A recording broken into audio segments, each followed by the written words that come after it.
Picture this. The power's out, it's 104 degrees, the tap water just ran brown, and you've got 4 minutes before you need to walk out the door. What do you grab? Most people panic and take whatever's closest, usually whatever's sealed in plastic and sitting near the front of the pantry. But there's a very specific list, 10 things that survival instructors, ancient physicians, and modern sports scientists would all reach for first. And not one of them is a granola bar. They'd grab these because they don't just fill you up. They refill the exact minerals your body burns through fastest, the ones that decide whether you're still standing in 6 hours or flat on the ground. 10 items. 1 kit. We're packing it right now.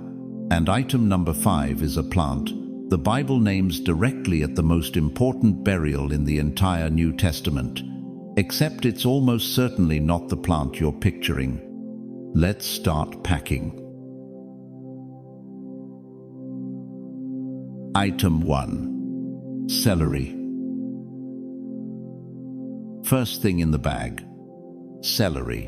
And yes, the vegetable most famous for having negative calories. A myth worth retiring right now. Nothing you chew and swallow has negative calories. What it does have is more interesting. Here's a question you've probably never actually asked yourself. Why does celery taste faintly salty when nobody's added a single grain of salt to it?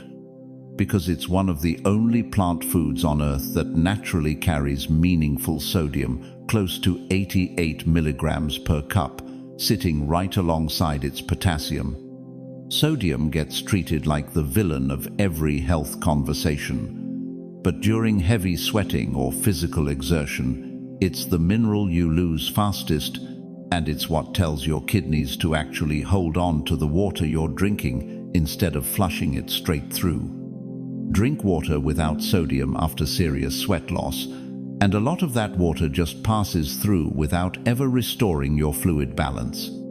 Ancient Greek and Roman medicine treated celery as more than a vegetable. Hippocrates himself recommended it as a tonic for fatigue and weakness. The Bible doesn't mention celery specifically, so I won't manufacture a verse that isn't there. But it's worth remembering, this plant was already being used medicinally in the same Mediterranean world.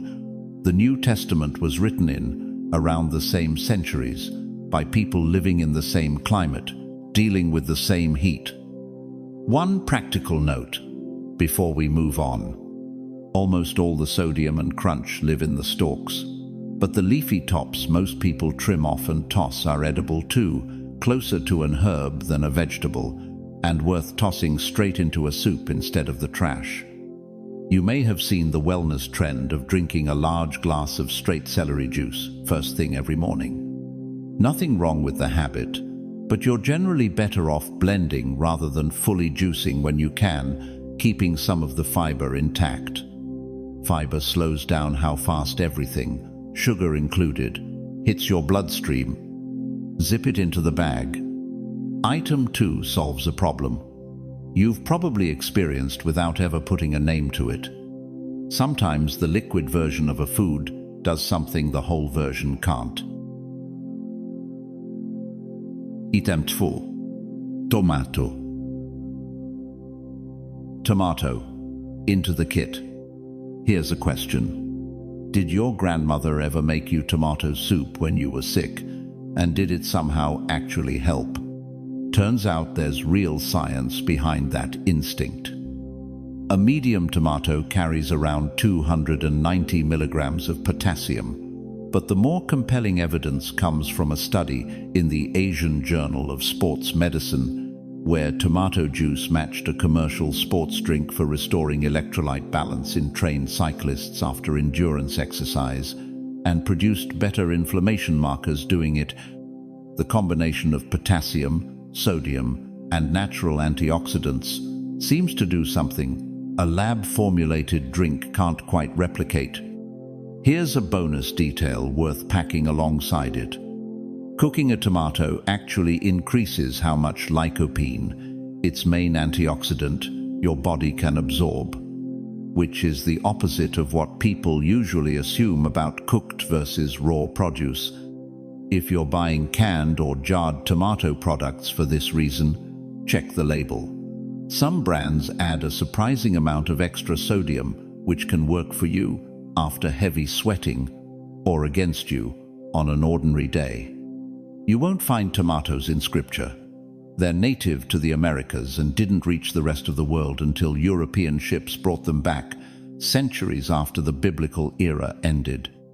I'd rather tell you that plainly than force a connection that isn't there. What is worth noting is the general principle behind the well-known story of Daniel, who chose plain vegetables and water over rich royal food, and came out stronger for it. Daniel 1:12-16 real food, prepared simply, consistently outperforming expectations. Tomato juice is just a modern data point, proving the same old rule. A simple tomato and vegetable soup, made from nothing more than tomatoes, a little onion, and a pinch of salt, is arguably a more complete recovery meal than most bottled drinks marketed for the same purpose, and it costs a fraction of the price. Into the bag. Item 3 flips the whole idea on its head. Sometimes it's not the liquid that wins. Sometimes the whole fruit beats the isolated vitamin completely. Item 3. Orange. Orange. In the kit. Quick memory check. Did a coach ever hand you orange slices at halftime as a kid? And did you ever wonder why, out of every fruit available, that was always the one? A medium orange carries about 237 milligrams of potassium, plus roughly 70 milligrams of vitamin C. And that combination is what actually earns it a spot in the kit. Hard physical effort generates free radicals, unstable molecules that damage cell membranes and slow down muscle repair. It's part of why you can do everything right and still feel wrecked 2 days after a hard effort, a phenomenon most people just call being sore without ever asking what's actually happening at the cellular level. Vitamin C is one of the most effective water-soluble antioxidants your body has for neutralizing that damage.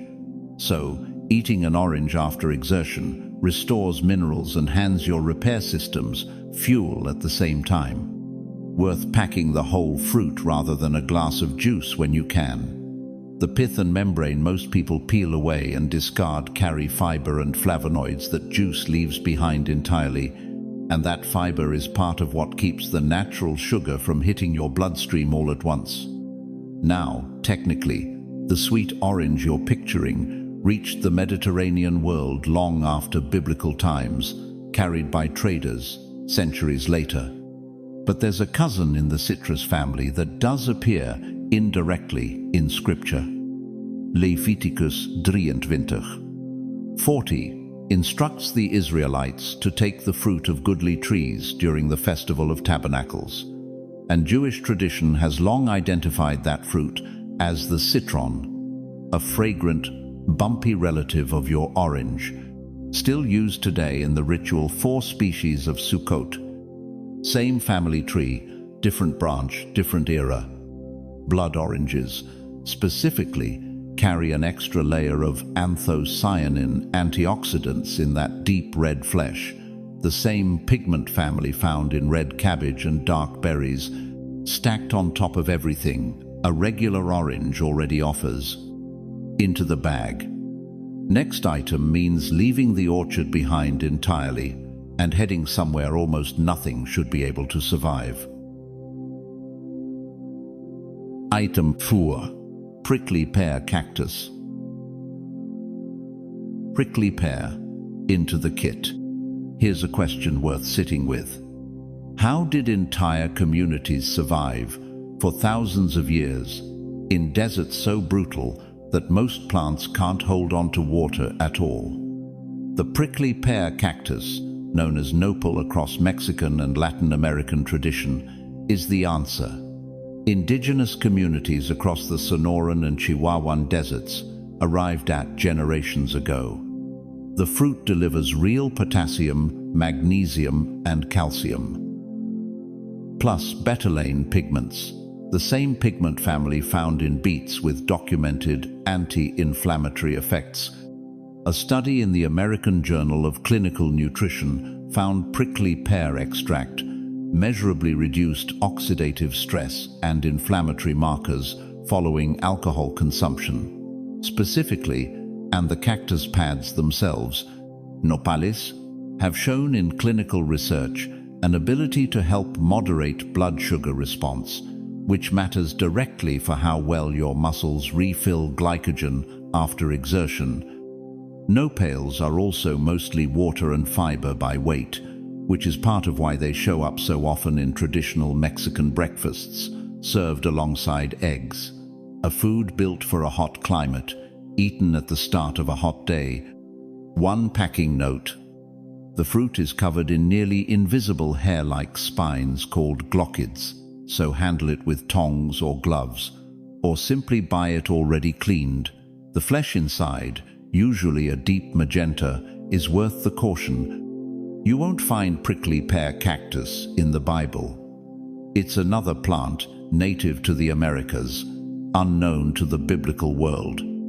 But the theme of being fed in an impossible place runs straight through Scripture. Elijah, alone and starving in the wilderness, is fed by ravens, delivering bread and meat, morning and evening. 1 Kings 17. Lu. Different desert, different provision, same underlying pattern. Something unexpected shows up exactly where survival should have been impossible. The flavor sits somewhere between watermelon and bubblegum, which is part of why it shows up in Mexican aguas frescas, blended with water, a little lime, and almost nothing else. Into the bag. Item 5 takes us to a different kind of ancient survival plant. One so old, the Egyptians gave it a name that translates roughly to the plant of immortality. Item 5. Aloe vera. Aloe vera. Into the kit. And here's where this list gets genuinely strange. You already know the topical use. Aloe gel on a sunburn. What's less known is that food-safe inner leaf aloe preparations contain potassium, sodium, calcium, magnesium, and zinc in small but real amounts, along with a polysaccharide called acemannan that appears to support how well your gut absorbs water and electrolytes in the first place. Ancient Egyptians called it exactly that, the plant of immortality. Now, here's the twist I promised at the very start. The Bible mentions aloes repeatedly in Numbers 24. 6. Psalm 8. Song of Solomon 4:14. And most famously in John 19:39, where Nicodemus brings about 100 Roman pounds of myrrh and aloes to prepare Jesus' body for burial. Ask most people what plant that was, and they picture the same succulent sitting on a windowsill. Here's the honest answer. Most biblical scholars believe it wasn't. Biblical aloes almost certainly refers to aloes wood, or agar wood, the fragrant, resin-soaked wood of an entirely different tree, Aquilaria, prized in the ancient world as incense and perfume, sometimes worth its weight in gold. A few scholars argue for a different, purely fragrant aloe species from the island of Socotra instead. Either way, it's very likely not the gel-filled plant on your windowsill. Same word, two different plants. One honest correction. Most sermons never make. One safety note for the kit. Only ever use food-safe, properly processed inner gel or juice, clearly labeled as decolorized or purified. The outer rind contains a compound called aloin that acts as a harsh laxative and has no place in regular food use. Into the bag. Item 6 requires no shopping trip at all. It might already be growing 3 feet from your back door, and there's a real chance you've pulled it out and thrown it away this year without knowing what you were holding. Item 6. PURSLANE. PURSLANE into the kit. If you can find it, and honestly, you probably can, in a sidewalk crack, a garden bed, or a patch of weeds you've never looked at twice. This is where the kit gets almost unfair. PURSLANE matches cultivated leafy greens for potassium, magnesium, and calcium, and it holds the highest concentration of omega-3 fatty acids of any land plant ever measured, up to 400 milligrams per 100 grams, which reduces the inflammatory load that heavy physical exertion creates in the first place. A study in the Journal of Ethnopharmacology documented traditional medicinal use of PURSLANE across more than 40 countries, almost all of it pointing toward inflammation, fluid balance, and recovery. One identification note that actually matters for safety: PURSLANE has thick, smooth, paddle-shaped leaves on reddish stems, with a clear, watery sap and a lemony, slightly peppery taste. A toxic lookalike called prostrate spurge grows in similar spots, but it has thin, hairy stems and a milky white sap the moment you snap it. If the sap runs white, leave it alone. Here's an honest one for the biblical record. Job 4, in the King James Version, describes desperate, outcast people eating mallows gathered among desert bushes, a bitter, salt-tasting wild plant that older texts sometimes labeled sea purslane. Modern scholarship actually identifies it as a different plant, saltwort, in the same general family, but not a true match for the purslane growing in your garden. I won't claim a false direct hit, but the picture job paints people so desperate they're surviving on a wild, salty plant that looks like nothing more than a weed is exactly purslane's real story too. Free food growing in plain sight that almost nobody bothers to eat. It holds up well raw in a salad, but it's also traditionally simmered into soups and stews across the Mediterranean and Mexico, where its slightly mucilaginous texture works almost like a natural thickener. Into the bag. Item 7 means leaving dry land behind completely. Item 7. Seaweed. Seaweed. Into the kit. Here's a question worth chewing on. Why do people living on islands so often seem to dodge health problems that show up constantly further inland? Seaweed nori, wakame, kelp, dulse, spirulina draws its mineral profile directly from seawater itself, which means it's carrying nearly the full electrolyte spectrum: potassium, sodium, magnesium, calcium, phosphorus, plus iodine, iron, zinc, and manganese, in forms your body absorbs reasonably well.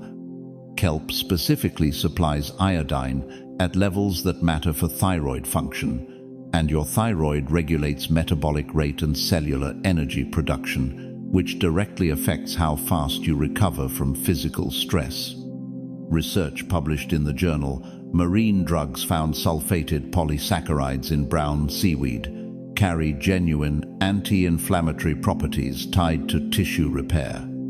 Coastal populations in Japan, Korea, Ireland, and Iceland have built seaweed into daily meals for generations, not as a garnish, but as a genuine food group, long before any of them could measure an iodine level in a lab. One balance note, worth packing alongside the enthusiasm.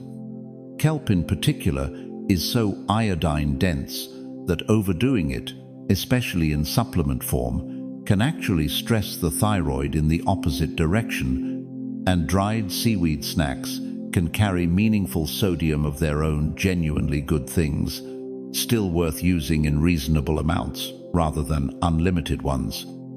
The Bible's one vivid brush with seaweed isn't about eating it at all.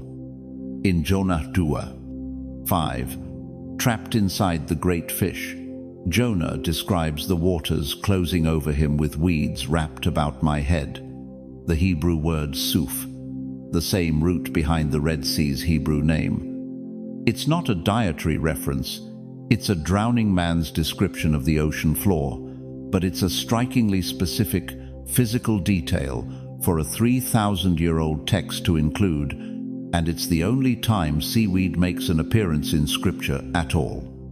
If you want something to eat straight out of the package rather than cooking with, look for nori sheets sold for direct snacking rather than sushi rolling. They usually come lightly seasoned with sesame oil and salt already. Into the bag. Item 8 has earned the exact same nickname, independently, from cultures on different continents who never once spoke to each other. Item 8. Moringa leaves. Moringa. Into the kit. Here's a claim. So big, it sounds fabricated until you check it.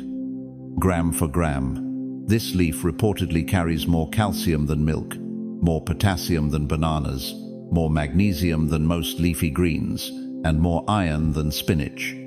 Beyond minerals, moringa leaves contain all 9 essential amino acids, making it one of the rare plant foods that functions as a complete protein, directly relevant to muscle repair after exertion. Researchers have catalogued more than 90 distinct phytonutrients in the leaf, and a study in phytotherapy, research found moringa supplementation reduced oxidative stress and inflammatory markers under physical stress. Communities across South Asia, West Africa, and the Caribbean have called it the tree of life for generations, independently arriving at the exact same nickname without ever comparing notes. It's also strikingly easy to grow in warm climates, capable of shooting up several meters in its first year alone, which is part of why it became such a reliable staple in places where a slower growing crop might fail. You won't find moringa named in the Bible, but that nickname lands somewhere genuinely striking. Genesis 2. 9 places the tree of life in the middle of the garden, and Revelation 22:2 closes the entire Bible with a tree whose leaves were for the healing of the nations. Nobody's claiming moringa is that tree. But when an ordinary plant earns the exact same name, Scripture gave its most symbolic tree purely because of what its leaves do for a struggling body. That's not a coincidence worth ignoring. 1 usage note. The dried powder has a strong, slightly bitter, grassy taste that most people find easier to handle, blended into a smoothie with something naturally sweet, like a banana or a date, then stirred straight into plain water. Into the bag. Item 9 isn't just named once in Scripture. It's named again and again, from the first books to the last. Item Nina. Dates. Dates. Into the kit. And this is the item every desert trader in history packed first. A single medjool date carries around 167 milligrams of potassium, delivered together with a fast hit of natural glucose and fructose that restores blood sugar and muscle glycogen, quicker than almost any whole food available. A study in the Journal of the International Society of Sports Nutrition found dates performed on par with commercial energy gels for sustaining endurance performance in trained cyclists, with better micronutrient content to show for it. Not all dates are identical either. Medjool dates are large, soft, and syrupy, while Deglet Noor dates are firmer and less sweet. Both carry the same basic mineral profile, so the choice mostly comes down to texture. Now for the evidence, and there's a lot of it. Exodus 5:27. describes the Israelites arriving at Elim to find 12 springs and 70 palm trees. Deuteronomy 34. 3 calls Jericho, plainly, the city of palm trees. Judges 4. 5 places the prophet Deborah sitting beneath a specific, named palm tree. Psalm 12 says, "The righteous flourish like the palm tree." And when Jesus enters Jerusalem in John 12:13, the crowd waves, palm branches, the origin of Palm Sunday, still marked today. There's also a genuinely debated detail worth knowing. Many Jewish scholars believe the honey, in the famous phrase, "a land flowing with milk and honey." Exodus 3:8 refers to thick date syrup, not honey from bees at all.